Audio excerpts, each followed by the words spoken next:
You are listening to the People-Centric Podcast, where we talk through the toughest challenges that people face at work and give practical advice to fixing those challenges.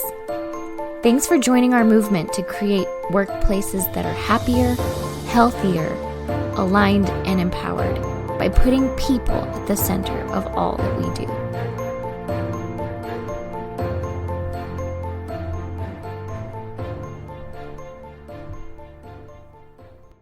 Hello, people-centric leaders.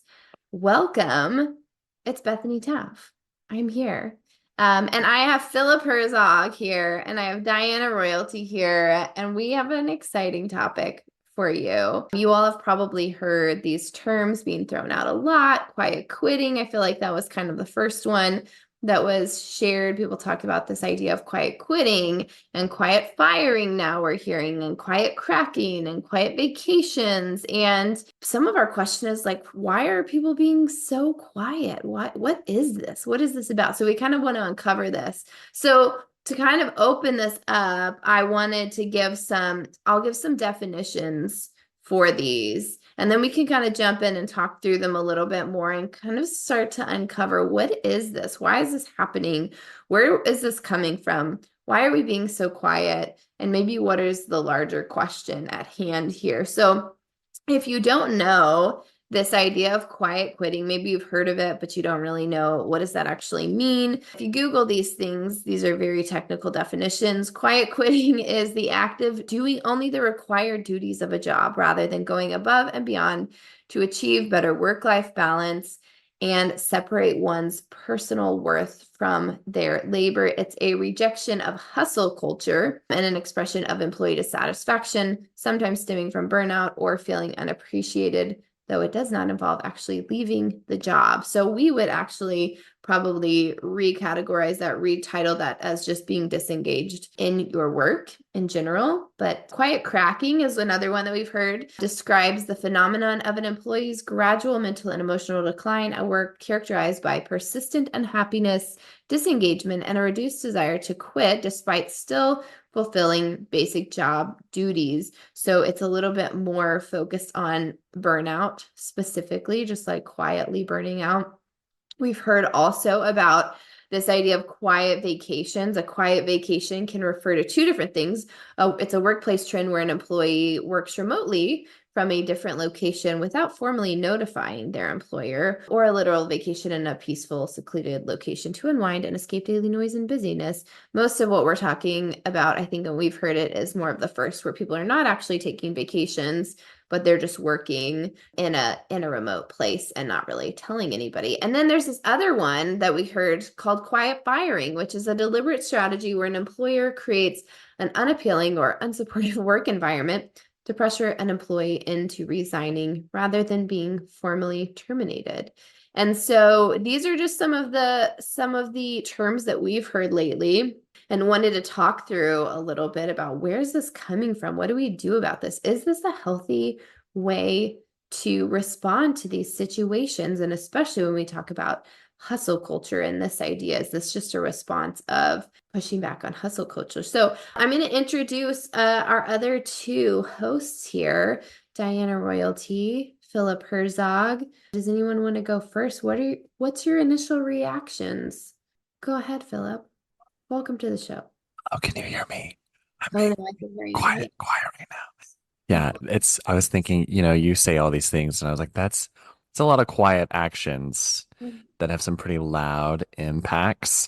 I was also just looking up, 2025 Gallup data says that there's a 10-year low in the US workforce engagement. So this is the lowest amount of engagement the workforce has had in 10 years. And in 2024, they estimate $438 billion with a B lost profit due to low engagement. So that was just last year. So this year we'll probably lose more. And I am excited about this topic because, as we were talking, like, why is everyone so quiet? What goes into that? A lot of different examples. And I think Diana had a story that also exemplifies it, but I'll let her introduce herself quietly. I'm not as quiet as Philip. Philip, so good at being quiet. Yeah, we were talking through all of these, and I was like, oh my gosh, you guys, I saw quiet vacationing on my last vacation. I was in Mexico a couple weeks ago, and there was a guy at the pool in a at a resort in Mexico who had a polo shirt on top, right? He was like polo dressed up, nice looking, and then like swim trunks on the bottom. And he had his computer and he like positioned it by the pool so that no one was going to walk behind him or behind the camera. And he brought with him like a styrofoam like it sort of looked like a science fair board, the like three-sided sort of foam core board that he just like tucked behind him so that no one could see the palm trees or the resort or whatever behind. And so I saw this and I was like, that dude is 1,000% working on his vacation, right? And I was like, he didn't tell HR he was going on vacation. Nobody knows. He is just doing the things he has to do with this foam core behind him, pretending to be somewhere else, or he was somewhere else, not even pretending to be. And I just thought, like, I sat there and I was like, man, first of all, what happened so that he felt the need to have to do that? Is this like he ran out of PTO and still wanted to go? Or is this like my employer doesn't want us to take vacations and I don't feel like I can? And so I'm just going to take a vacation and not tell anyone. And then also, what kind of vacation is that? That just still feels like work when it's hot by a pool. I don't know. It didn't feel like a vacation. It just doesn't. Feels not great. It doesn't feel like work and it doesn't feel like vacation. I don't know. There's no good things that come out of that. Yeah, like is that really? I guess if that's your only, is that your only option? Is you like couldn't you I, couldn't I have wanted to ask, but he was clearly busy. he was on Zoom. He was on Zoom calls and He team. was working. The best part of that story is the particle board, which he brought with him and packed. That's where you're like, it's not someone who got busy on the trip and had something No, come up. no. This is premeditated. Bro planned this and packed a like 24 by 18 poster board. You know what I mean? Like Yeah, that takes some intentionality. it was intentional. Yeah.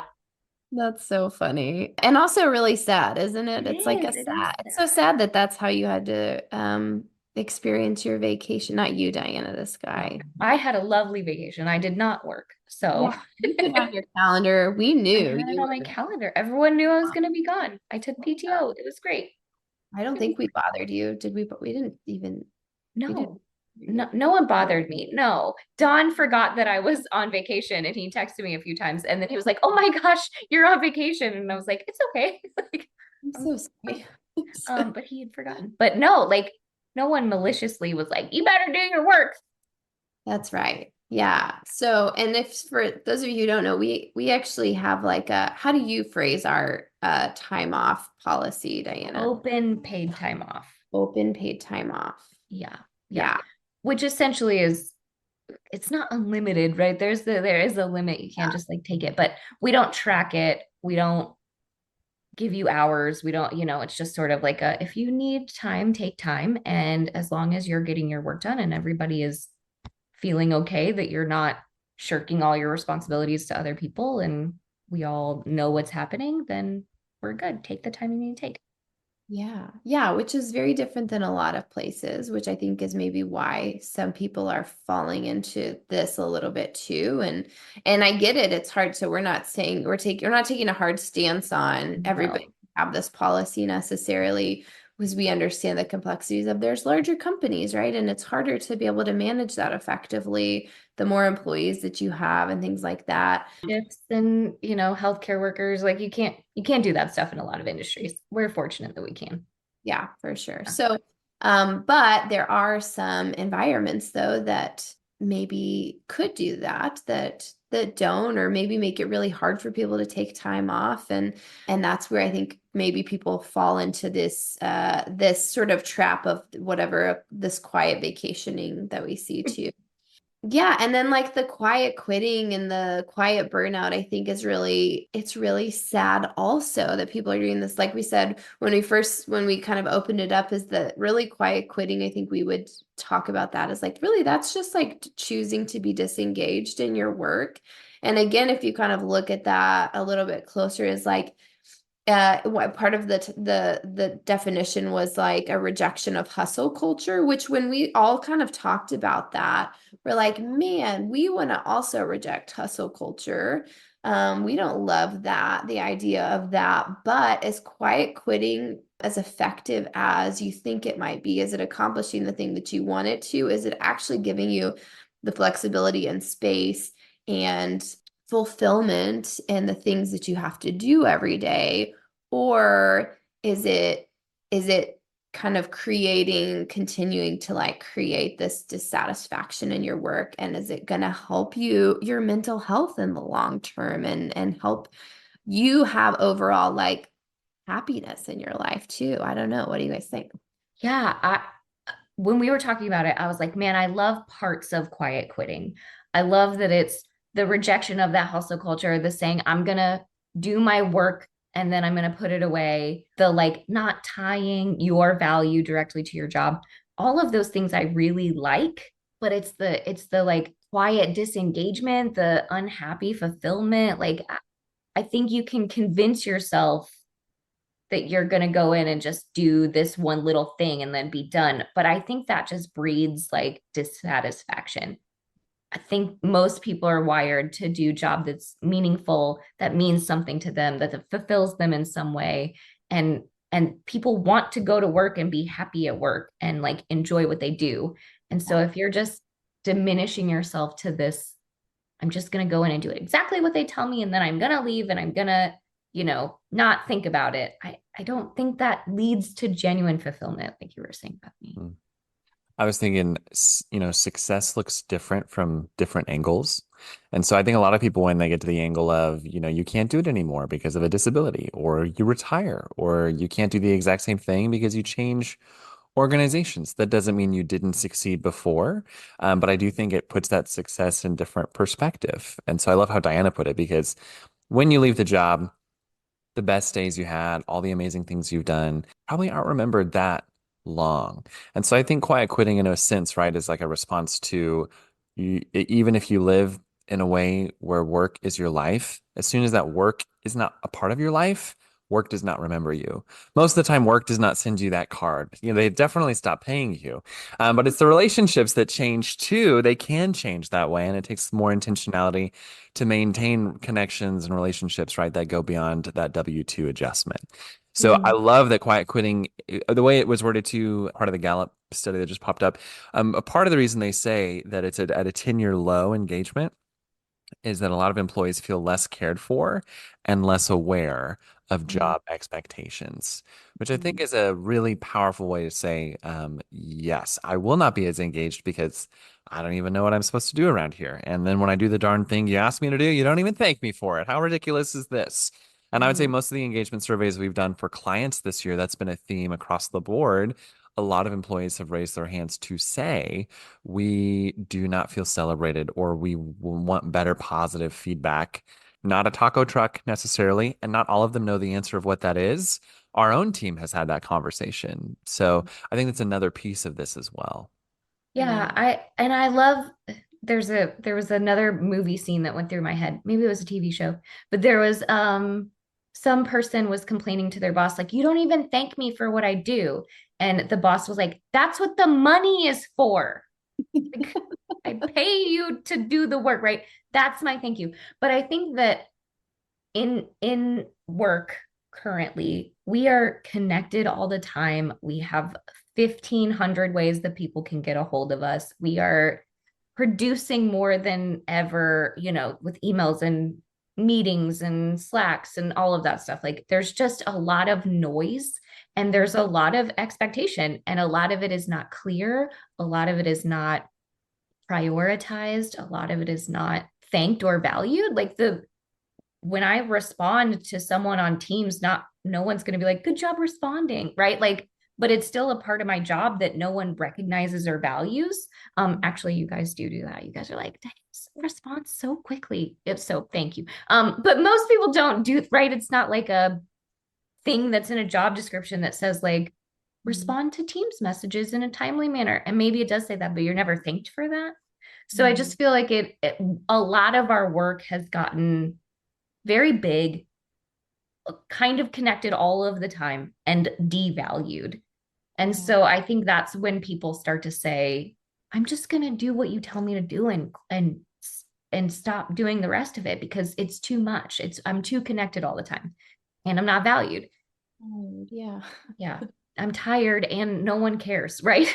So I love that you connected it to the like disengagement is quiet quitting and we are disengaged because our employers aren't they don't care for us as humans. Mm-hmm. Yeah, I think we do see that a lot. And so, I mean, I think as we were talking about it just in preparation for recording this, it led us to this question of like, what's the bigger, like, existential question here? Like, how do we solve this other than, we could go and say, like, don't be so quiet about all these things. Like, you need to go have conversations about them. That's going to be more effective in the long run, hopefully for you in your career or for the organization or whatever it may be. But I mean, I think the bigger question that, because we all latched onto this like rejection of hustle culture, and we were like, okay, yeah, we can get behind that. And again, like Philip said, we've had those conversations internally too.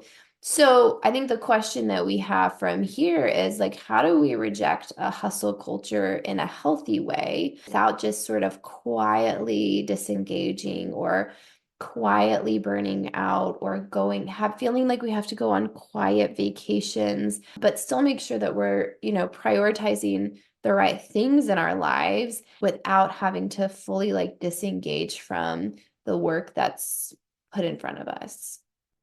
Yeah, that's the big question, right? I think we talked around it for a long time and still we're like, we don't have all the answers, right? There's no one thing. And I think the biggest thing you can do is find work that is valuable to you, right? Like be committed to the mission and that internalizes things for you and that will make it feel better. And then make sure you do draw whatever boundaries are healthy for you. We all talk about our different boundaries. I think I said on this earlier that I was on vacation last week, and while the team was very respectful and didn't ask for much, I still went on Teams every day and I still checked my email every day. And I think that that's a healthy balance for me. I don't expect everybody to do that. I do it because I don't want to come back to 500 emails and 500 messages. That stresses me out. So if I can take 5 minutes a day and catch up, I feel good about that. But I know that like Bethany and Stephanie, they unplug completely. They don't want notifications. They don't want emails. They like do not look at it. And I'm fine with that too. So I think it's the draw good boundaries for you that feel healthy for you and stick to them, stick to those things and like show your employer that that's what you're going to do. Ashley's going on vacation next week and she just sent us a message and was like, I'm gonna turn off all my notifications, but if you need something, you can text me. She was very clear, like, I'm doing this, here's my boundary. And I think that's a really healthy way to go about it, to say, I'm disconnecting from this thing and I'm rejecting the work and the hustle culture, but I'm still very engaged in what I'm doing and I still love my job. Yeah. I don't know. I don't know. I love that. This spring, my wife and I, we went on a trip to Florida, and it was the cliche, like, do nothing trip. We had never done this before. So I bought a few books specific to help. It was just very much like, oh, this is the thing we're choosing to do. So I'll really lean into it. So all the books I brought, relationship and happiness and whatever. But one of my favorite books I read was by Arthur Brooks. And in it, there's this funny quote. I think he starts quoting Anna Karenina throughout the book. And the very first lines of Anna Karenina are, all happy families are the same, but all unhappy families are unhappy in their own way, essentially. And I thought that's kind of so true of teams. And I think the point of it is there's no such thing as the perfect team. So especially when people are like, oh, you really can get wrapped up in the things that are not working well, that cause dissatisfaction. And it's like, yeah, and you're also probably not the only ones. So I respect how he brought this out, but he has these principles that I think have been helpful for me framing this year is when I support our clients or when we do other things, of course, talking about alignment and empowerment, but other ways I think to help you as a person beyond just the workplace. Arthur Brooks' book speaks to basically the three things: enjoyment, satisfaction, and purpose. And if you aren't getting those at work, then where are you getting them from? If you're Mm. not getting them at work and somewhere else, you are probably going to languish and it won't feel quiet at all, right? It's like this roaring sound when you wake up in the morning. I met someone this week who just candidly was wearing different clothes than normal for a coaching conversation. I think they're really going through it. They're trying to find. So instead of wearing their gray colors, it was like bright pastels. So when I just started talking with this person, I said, like, hey, things are clearly different. What's going on here? And for this person, in all parts of life, I don't know if they would rate high enjoyment or satisfaction or purpose anywhere. And that is really frustrating. And so it's not the cliche thing of like, go serve just for 10 minutes or go walk. But I do think that's a part of it too. Like, if at home you can't do these things, go walk for 10 minutes and go volunteer and serve somewhere. But in the bigger place, if you can't have enjoyment at work, then why are you there? And if you can't find satisfaction, not 100% of the time, but for you and Diane, I love your example of if on a trip satisfaction is like an hour and a half of emails, then that's great. If your threshold of enjoyment at work is 30% of the time you want to enjoy what you're doing and you only enjoy 5% of it, maybe it's not the work anymore. Maybe it's something else that you need to look at. Yeah. What you're saying struck in me the like people-centric idea of there are things that all people need as employees, as humans, and those are purpose, community, autonomy, and development. And then there are things that organizations need. They need strategy, communication, process, and management, and people. And so if a company can combine those two things and say, our people need this from us, they need purpose.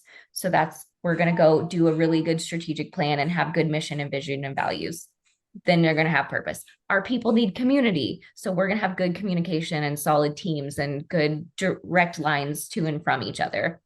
They need autonomy. So we're going to have good processes where they can use their own brains and make those really great. And they need development. So we're going to have great management. So like if you can like blend the things that people need with the things that an organization needs, you have this really great place to work. And I think blending those things sound really easy. I've just said like, you just do this. But it's definitely not easy, right? It's intentional and it takes time and it takes energy and it takes effort and it takes everybody kind of doing it. And it's a huge burden to kind of build this company and this culture in a way to do that. But I think that's where it kind of those two things have to come together for it to feel right at work. Yeah. Yeah, that's good. I think the irony of this moment, of this situation, of this trend of quiet quitting and quiet everything is like it's this feeling of I can take control in this situation, but actually being a victim of your circumstances, like letting yourself be a victim of your circumstances instead of recognizing that you have a choice and it doesn't have to be what you're doing. It doesn't have to be quiet quitting. You could just quit. And maybe that's maybe that's a privileged perspective. I don't know.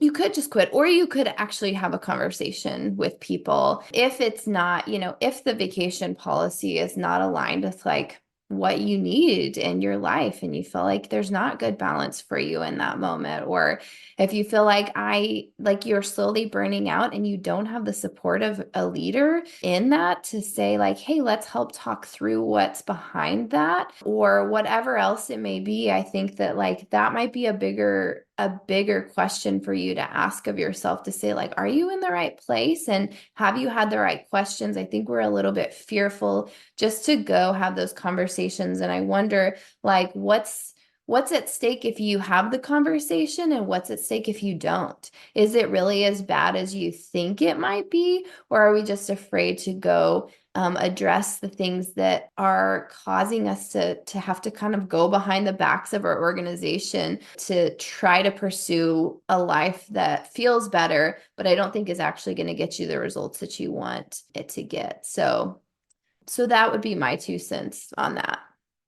I love that. And I love the concept that like quiet just leads to unhappy, right? And it's sort of that there no one's a mind reader. If you're not saying something, I can't fix it, right? So if you're quiet about it, no one's going to help you get out of it. No one's going to help you fix it. No one's going to recognize it, right? So maybe don't be so quiet or choose a different path, because the quiet is just this sad counterpart to like healthy conflict or healthy interaction. That's so good. I was thinking the same thing. Quiet does not mean the same as silent, and silent does not mean empty or nothing. There's a lot of thoughts happening in quiet quitting or quiet firing on both sides, right? If it's, I have this employee I really don't like, I want to make life miserable for them so that they just leave. Oh, that's terrible. That probably leads to quiet quitting around you, right? So as an organization too, how you respond to, for the leaders listening, to the person who comes and says, this is where I'm struggling, or this is what I'm trying to figure out, or maybe they don't have all the answers either, but your response to them then also really shapes a lot. And I think if you have, as my grandma would say, if you have two bumps on a log talking, not a lot's going to get done. So if you're a disengaged leader and you have a disengaged employee come to you and say, hey, I don't know how to do this and what's up, maybe you don't even have all the right answers. But I would acknowledge that and lean into that because, to our point, I think what you both said preached so well.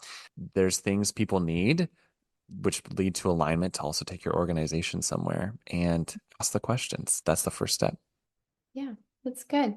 Well, I'm sure there's a lot more that we could cover with this and unpack. I think this is a big topic and people are feeling the weight of it. We were all kind of just talking about it. We see it all the time. We've seen it a lot this year within different cultures of organizations that we've worked in, where it's just people kind of quietly struggling with some of these topics and trying to figure out how do we maneuver through these things? How do we make changes within our organizations? And how do we hold people accountable, like on both sides of it, right? And so it's not an easy, straightforward topic, but I do kind of think it's if we use some of our terminology of this, I do feel like it's kind of a change window for the workforce, at least in the United States. I think we are moving into a little bit of a difference. There's probably going to be some changes, I think, in how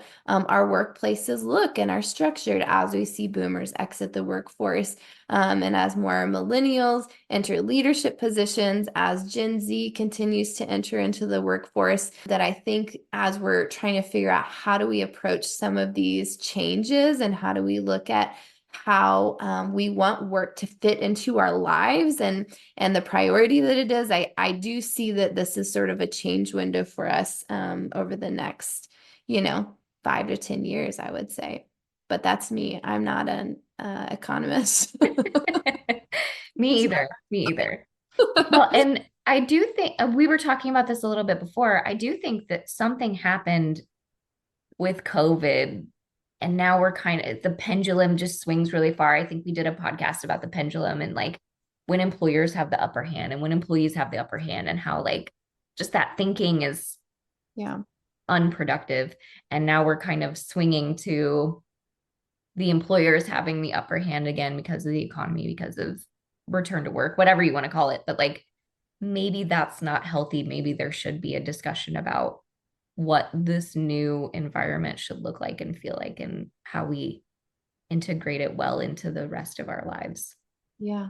I think it's interesting. It'll be interesting to see what happens. So, well, if you have thoughts on this, we would love to hear them. It's an interesting conversation. If you disagree with us too, if you're like, I think quiet quitting is great, power to the people, let's do more of that, then tell us that too, because I think I would love to hear your perspective on that. And so anyways, if you have thoughts and you want to share those with us, listen to our outro here and you can find out how to get in touch with us. But thanks for taking time and listening to the People Centric podcast. We always enjoy these conversations. We love getting to talk to each other as a team and sharing our thoughts and the things that we're learning with you too. So we'll talk to you next time. Thank you for listening to the People Centric podcast. We are so grateful for you joining us every week. If you like this content, please like and subscribe. Also, feel free to share on your social media with everyone that you know. It really does help us. If you would like to contact us, I have put our information in the show notes. Please reach out anytime. We love hearing from you. We will be back next week with a new topic. Until then, be well and lead well.